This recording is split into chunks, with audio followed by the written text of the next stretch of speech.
entrevista a Chema García Ibarra, este director de España que en el 2021 presentó en el Festival de Cine de Mar del Plata su película Espíritu Sagrado, Sí, señora. que nos ha maravillado, así que ahora le damos inicio a esta nota del día. Bueno, un gusto, qué bueno que podamos hacer la nota. Yo había visto la película en el Festival de Mar del Plata cuando estuvo, y si mal no recuerdo, después tuvo un estreno fue muy reciente el estreno a esa fecha, ¿no? Algo así En había España, sido. sí. Se estrenó en noviembre. Mm, No este último noviembre, sino el noviembre anterior. sí. Y Mar del Plata fue 2 semanas después el estreno en cines en España del Festival de Mar del Plata. Recuerdo venir de Argentina y realmente tener muy poco tiempo para hacer nada. O sea, ya enseguida meterme en todo lo del estreno y tal. Sí. Sí, recuerdo como esa situación, de decir, bueno, es difícil coordinar en este momento en particular, y bueno, después la verdad que se fue postergando un montón, pero estoy muy contenta. La película en su momento me había gustado muchísimo, así que no quería dejar de tratar de conversar con vos sobre eso. Estuve leyendo un poquito sobre algunas notas que diste para conocer un poco más sobre tu forma de pensar la película y otras cosas en general, pero con una de las cosas que me encontré es con esto de que estudiaste publicidad, y que tu camino, digamos, de cinéfilo de alguna manera fue lo que te fue llevando o conduciendo hasta ser cineasta. Y te quería preguntar como por ese movimiento entre un oficio y el otro, ¿cómo fue eso? Sí. Bueno, no, que estudiara yo eso tampoco obedecía a ningún tipo de vocación. Era como una cosa práctica de... aquí en esa... Hubo una época en la que los estudios universitarios de comunicación audiovisual, que era lo que a mí me hubiera gustado estudiar, publicidad y periodismo, estaban juntos, compartían los primeros años y luego cada uno iba por un lado, ¿no? Se llamaba Ciencias de la Información. Entonces, siguieron, luego ya fueron carreras separadas, pero siguieron compartiendo los primeros años. Entonces yo simplemente me metí en publicidad con la esperanza de hacer esos 2 primeros años que eran similares a comunicación audiovisual y luego poder hacer lo que yo quería hacer, que era comunicación audiovisual, que en ese momento no se ofertaba en esa universidad, pero había una especie de promesa de que se iba, muy próximamente, de que se iba a empezar a ofertar esa carrera. Entonces yo me metí. O sea, comunicación audiovisual empezaron a ponerla en la universidad 20 años después de que yo terminara, de que yo terminara la carrera de publicidad. Entonces simplemente llegó. Pasaron esos 2 años, no había ninguna carrera de comunicación audiovisual donde empezarme y simplemente terminé de estudiar publicidad. Y bueno, estuve unos años trabajando de redactor publicitario, de escritor de textos, de Copic, ¿no? Que se llama, y me sirvió para detestar profundamente el mundo de la publicidad. Bueno, y también para escribir los anuncios que salen en Espíritu Sagrado, los anuncios falsos que emite la televisión continuamente, son textos muy parecidos a los que yo escribía, que era esa especie de arte de decir palabras que significan todo o no significan nada, ¿no? Como dinámicas. Esta empresa es muy dinámica, estamos al servicio del consumidor. O sea, eso sirve ese texto para todo, ¿no? Ese tipo de frases. Entonces me sirvió para dominar mucho esa especie de palabrería que no significa nada o significa todo a la vez. Y me divirtió mucho aplicarla haciendo los anuncios estos absurdos que salen en el Espíritu Sagrado, en las televisiones encendidas.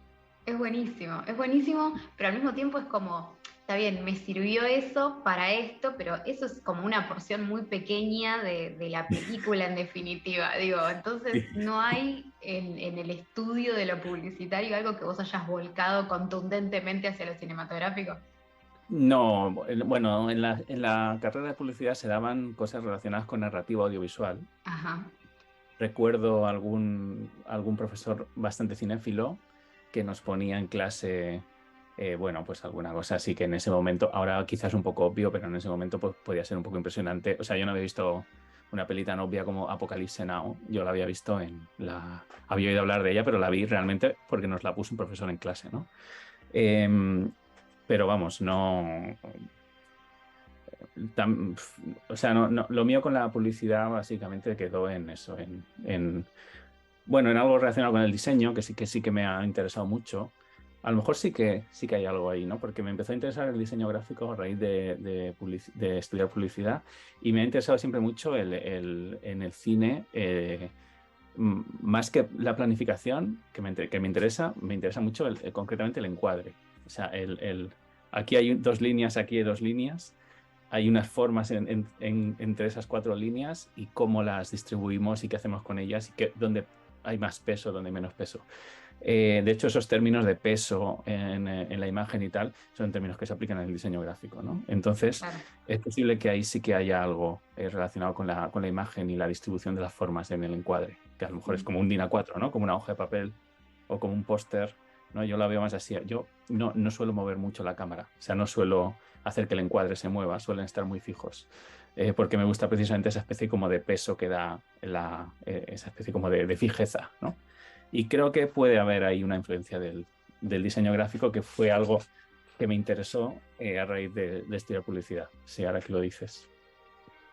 Bueno, hay un montón de frames de la película que son como, los extraes de la película y son como muy, no sé, tienen como mucha pregnancia. Digo, pienso en esta imagen de las, que creo que es la que más usada para promocionar la película, que es la de las pirámides luminosas. Sí. Digo, eso tiene como un componente visual súper importante, y la película en general igual tiene mucho de eso.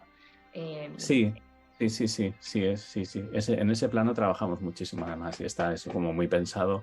Y bueno, en realidad todo, o sea, eso ya te digo que yo pienso mucho en el encuadre. O sea, más que en los planos pues son una cosa que, bueno, se puede mover, se puede tal.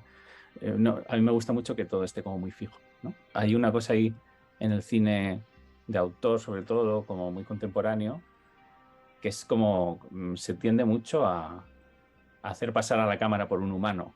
O sea, la cámara literalmente está encima de un humano. Eso en muchísimas películas ya se hace, ¿no? Es una especie como del lenguaje que se habla en un determinado cine de autor, que la cámara está encima de un humano literalmente, con un pequeño movimiento continuamente, y hace una especie como de seguimiento de la acción.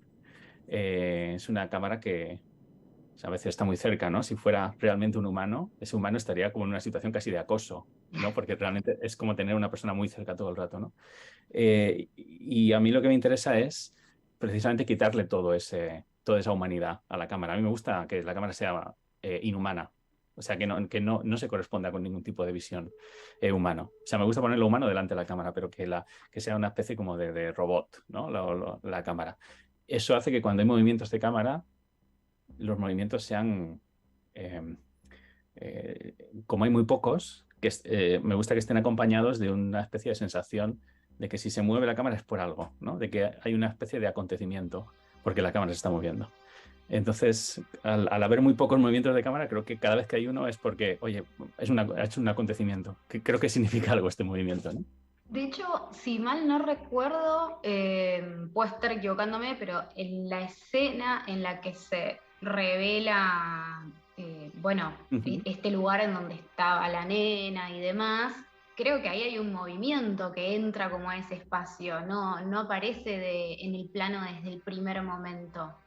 Como es algo que acompaña al personaje y ves que ahí está la mochilita, que ahí está el coso, pero eso no lo ves como, no es un impacto del plano. Si mal no recuerdo, hay un movimiento ahí que lo revela. No Puede estoy ser seguro. que estoy diciendo cualquier cosa igual, Pero bueno,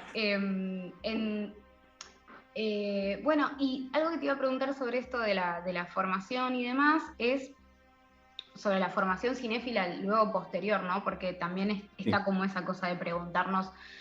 Son carreras muy nuevas las de la educación cinematográfica y preguntarnos verdaderamente si nos están dando lo que necesitamos, si no, si hay que repensarlas. Y después hay otros directores, como tu caso, que de alguna manera hacen una formación por otro lado.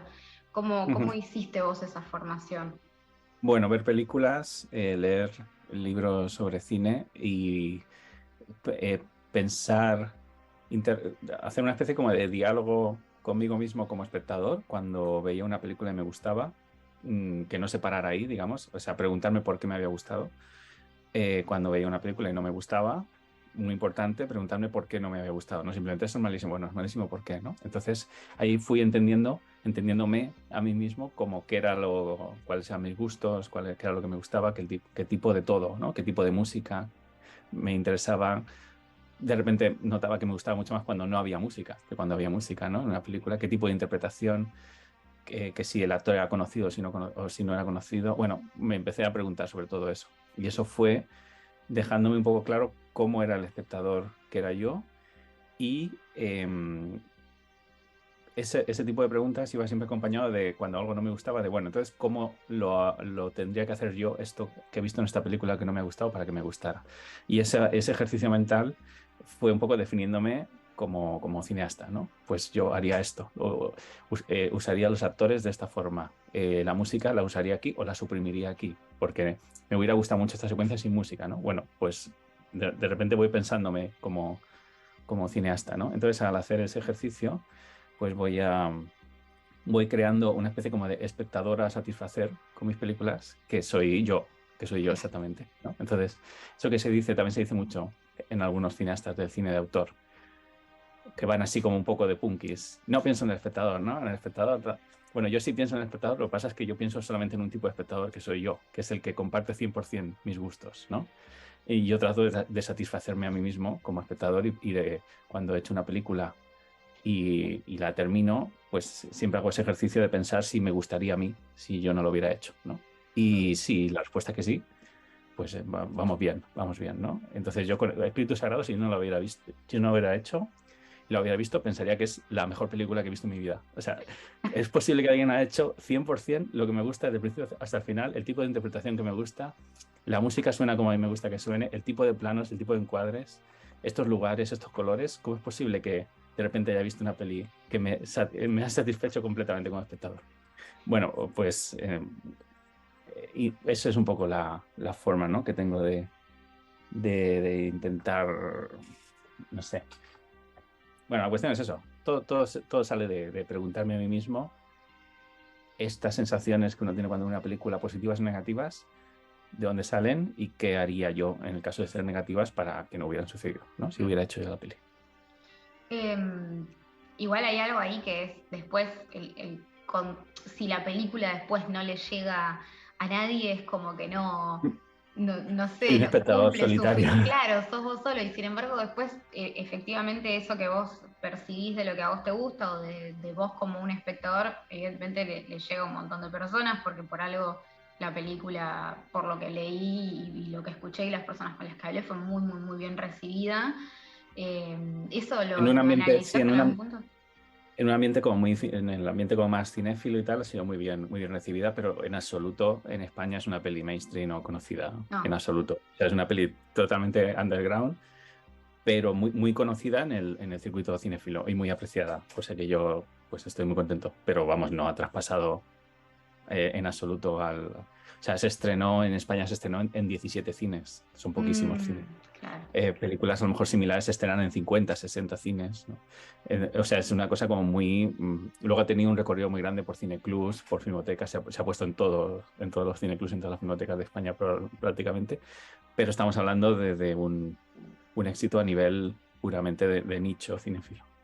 ¿Te interesa como abrir un poco más eso, ver qué pasa en ese otro circuito? El problema es que yo no? estoy por encima, o sea, lo que más me interesa es precisamente soy yo mismo como espectador. Entonces, esas películas que te digo que son similares en cuanto a tamaño, que se estrenan en 50, 60 cines, a mí no me suelen interesar. Entonces, claro, yo las películas que veo son las películas que se mueven en ese circuito. Entonces, necesariamente, si quiero seguir teniéndome a mí como persona a satisfacer, voy a tener que estar ahí. Y está bien, ¿eh? Está bien. Creo que he llegado a una especie de estándar, de estatus, quiero decir, que los productores están interesados pues, de alguna forma en trabajar conmigo, no porque tengan expectativas de éxito económico, pero he conseguido ser eso que se llama cineasta de prestigio, que le da prestigio al catálogo que tengas, ¿no? Eso me lo dijo, van a editar ahora en Blu-ray Espíritu Sagrado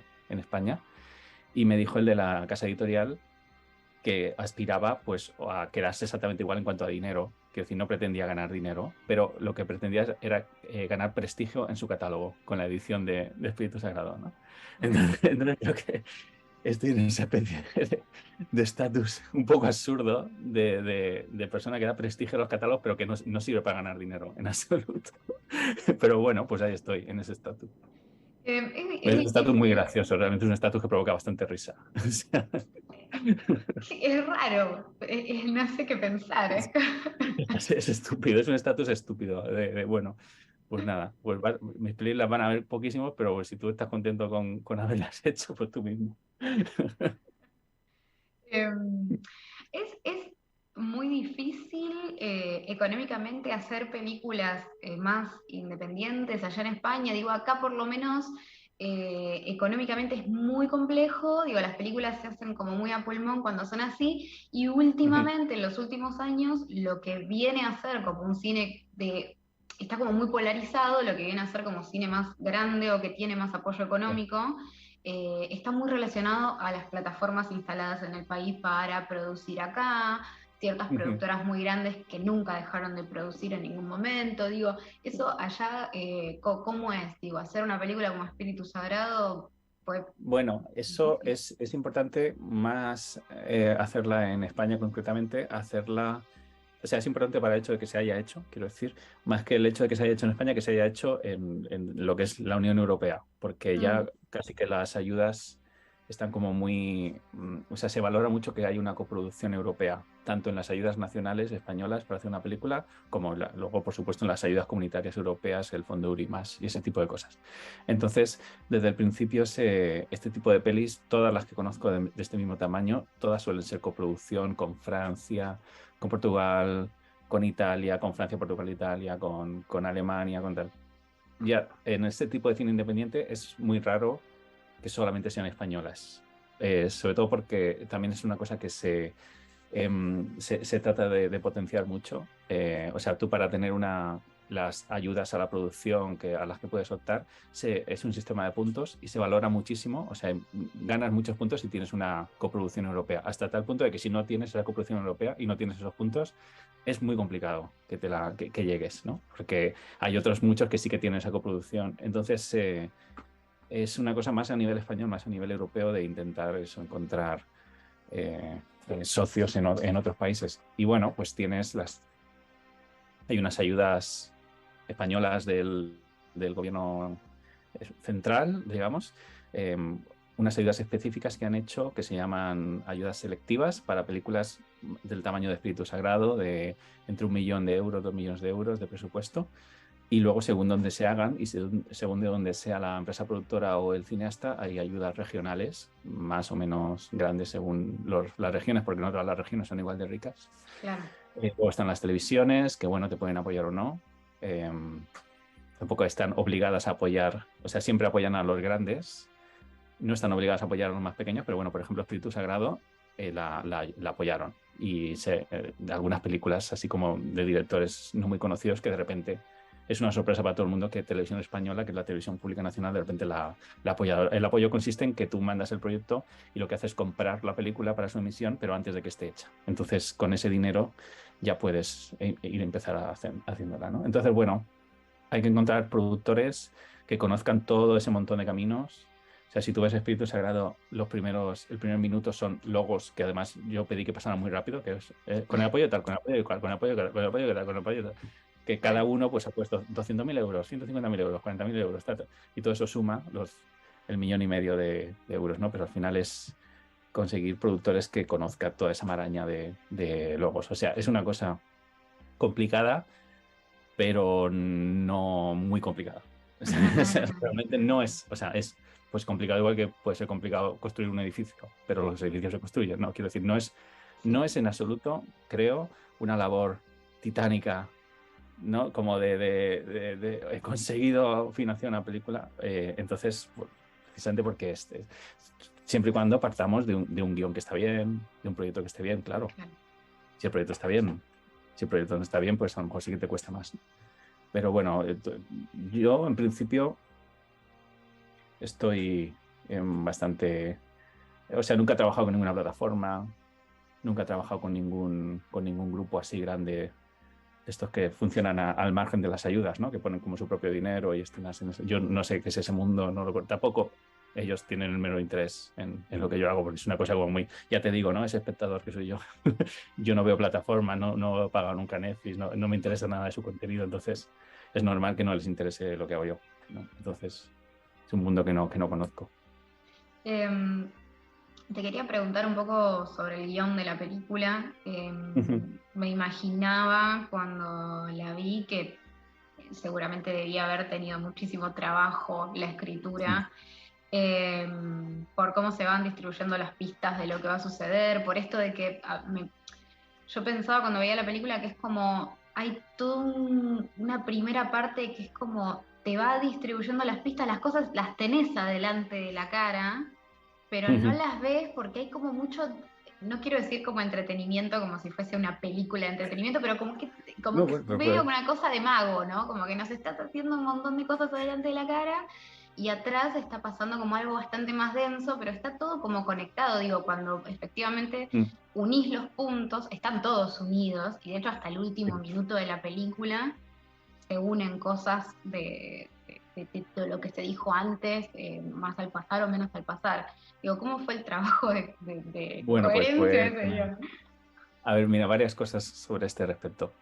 Otra cosa que, igual que te he contado antes, que en el cine de autor se utiliza mucho este tipo de puesta en escena, ¿no? Como muy naturalista, tal.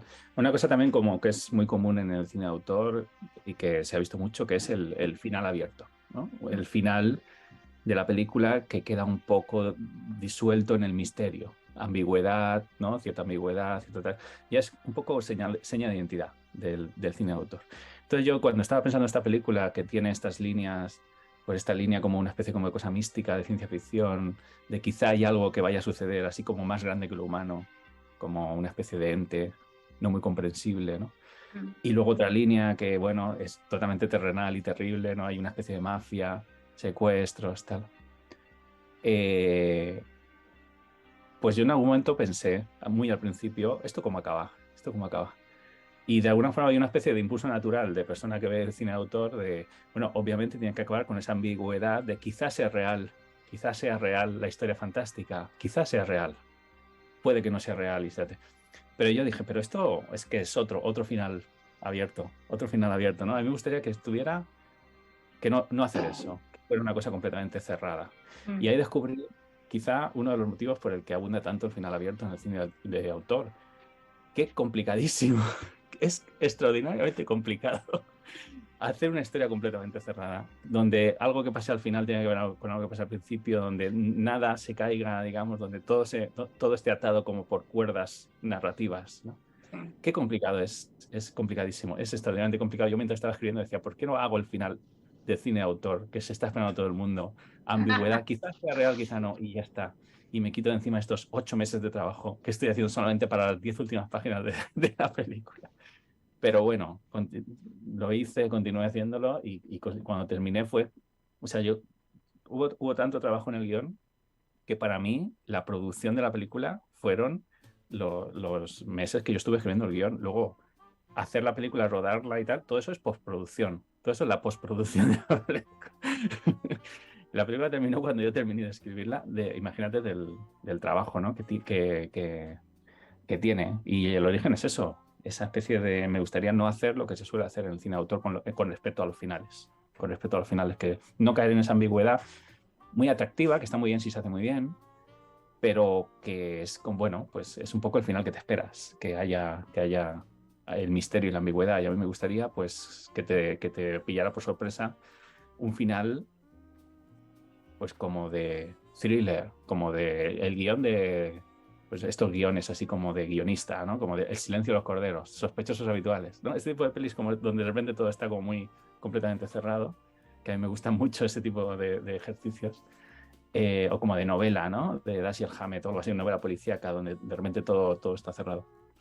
Bueno, me puse ese reto y fue realmente un sufrimiento conseguirlo, porque ahí descubrí que era extraordinariamente complicado hacer eso. Es que mueves una cosa en la secuencia 73 y la secuencia 15 de repente ya no tiene sentido. Ya no tiene sentido la secuencia 15 y entonces la secuencia 15 está ligada a la 30 y la 30 tiene que cambiar. O sea, vamos, está todo así. En este guión está todo así. Y luego también hay una cosa que es que creo que está muy enriquecida la segunda vez que tú ves la película, cuando ya sabes a dónde va. Y las pistas que quizá en un primer momento veías un poco como esto debe ser algo, pero no sé muy bien, y a lo mejor la olvidabas. La segunda vez que la ves es un visionado muy agradecido, creo, porque desde el principio de la película estás viendo pistas de lo que va a pasar y es como, claro, esto es por esto. Aquí dice esto que luego tiene que ver con otra cosa que pasa luego. Creo que está también... O sea que las personas que la han visto 2 veces me han dicho que les ha gustado muchísimo la segunda vez que la han visto, ¿no? Precisamente por ese tipo de cosas. Bueno, es que es como el trabajo como minucioso de guión, esta cosa de, bueno, las personas que la vean la primera vez, probablemente mucha de la información que vos estás depositando se la pierdan, pero eso no quiere decir que la película no funcione. Digo, la van a entender la película, pero igualmente va a haber un montón de data que vos estuviste poniendo para que, bueno, la mitad agarre esta data, la otra mitad agarre esta otra y puedan construir. Sí. No, que a veces en otras películas es como si te perdiste una cosa, después, bueno, ahí necesitas hacer un flashback por las dudas que no lo hayas visto, porque es la única pista que pusiste. No sé. Sí. Los flashbacks, yo los odio. Los odio los flashbacks, espero no hacer nunca ningún flashback. Odio otra cosa, que es cuando alguien, que sale todo el rato en las películas, cuando alguien sueña una cosa y de repente se despierta. Odio los sueños en las películas. En todas las películas hay un sueño y yo los odio. Siempre estoy ahí con que no sea un sueño, que no sea un sueño, de repente es un sueño. Digo, me cago. Sí, porque es otra forma de cerrar de forma concreta, pero al mismo tiempo hacer de cuenta que se cerró de forma concreta. En realidad es como muchísimo más abierto y absurdo. El cierre es como más jugado, porque es como completar tu discurso y no dejárselo tampoco, que a veces está bueno, ¿no? Que el espectador construya algo o complete algo, a veces pero está no bien. siempre. Si el problema es el abuso de eso. Claro. Yo creo que ha habido un abuso de eso en el cine de autor. Creo firmemente que ha habido un abuso del final abierto y del final en el misterio. Si a mí me encanta el final abierto, si me encanta, si hay... O sea, el desconocido del lago, aquella película de 2013 de Alan Giraud, que es un asesino que tiene un final abierto que me parece impecable. Me parece uno de los finales abiertos más impecables que he visto. Pero el problema es el abuso, no en sí el final abierto. El final abierto está bien. Sí. Bueno, te hago un par de preguntas más, 2 más, te prometo, no te robo mucho más tiempo. Bueno, sí. O una más, pero una tenía que ver con la temática de la película, que me parecía como muy interesante, digamos, es como muy actual. Me parece que hay como una crítica muy fuerte a cierta forma no de pensamiento en sí, sino al esquema de manejarse de algunas formas de pensamiento, ¿no? Como no es lo mismo, de hecho en la película hay varios personajes, no es lo mismo la persona que intuye cosas que la persona que se organiza en función de una creencia y puede esconder cosas detrás. Digo, me parecía que era muy crítica, pero, que a mí estoy muy de acuerdo de pronto, pero después me parece que igual el plano final de la película esconde como cierta mirada un poco más amable respecto de eso. Digo, ver cuando uno ve el inflable y terminas de conectar que hay cierta parte de lo mágico que era real para la película. Efectivamente. Me parece que es como una mirada un poco más amable de cierta parte, en vez de ser como tan cruel con lo otro, que igual era grave. Sí, a mí me interesaba mucho precisamente poner una especie como de coma final en la película, de puntita final en la película, de, bueno, todo, o sea, al final es una historia como muy terrenal, quiero decir, he eliminado por completo lo místico, no hay nada de ciencia ficción, ¿no? Digamos como la película dura 97 minutos, ¿no? En el minuto 94, cuando hay una televisión que te cuenta todo, de repente todo es terrenal, todo es asqueroso, todo es terrible, no hay nada, todo es una fantasía en la cabeza de él, ¿no? O sea, estás completamente destruido, ¿no? Como espectador. Total. Cuando ves eso. Entonces quería terminar cerrando. Hay una persona, una cosa que sucede al principio de la película, que hay una persona que tiene una visión que identifica a esa persona como, bueno, es una persona que tiene Alzheimer, la identifica como un león, no sabe muy bien lo que es. Eso había que cerrarlo de alguna forma y quise cerrarlo la peli acompañada además de una música, darle como cierta envoltura, así como tal, Esa música es hermosa. diciendo, bueno, hay algo mágico, efectivamente hay una cosa mágica, hay una persona que realmente está dotada del poder de la clarividencia de verdad, sin ningún tipo de duda. O sea, esa persona tiene una imagen del futuro, esa persona es un personaje como que tiene una capa añadida, que es que tiene Alzheimer, ¿no? Está a la vez superdotado e infradotado, que era una idea que me interesaba mucho. Pero sí que quería meter una especie como de destello de magia y realidad y incluso de ciencia ficción, ¿no? Al final estamos hablando de poderes mágicos y tal, con esa imagen del final, claro. Y luego, claro, cuando me has dicho que la película de alguna forma hablaba de temas como muy de actualidad, eso es una completa casualidad. Claro, a mí siempre me ha interesado mucho el tema de las creencias un poco disparatadas, y bueno, pues este tipo de gente que cree de repente que la Tierra es plana, ¿no? Tal. Entonces yo siempre he estado muy interesado en eso, ¿no?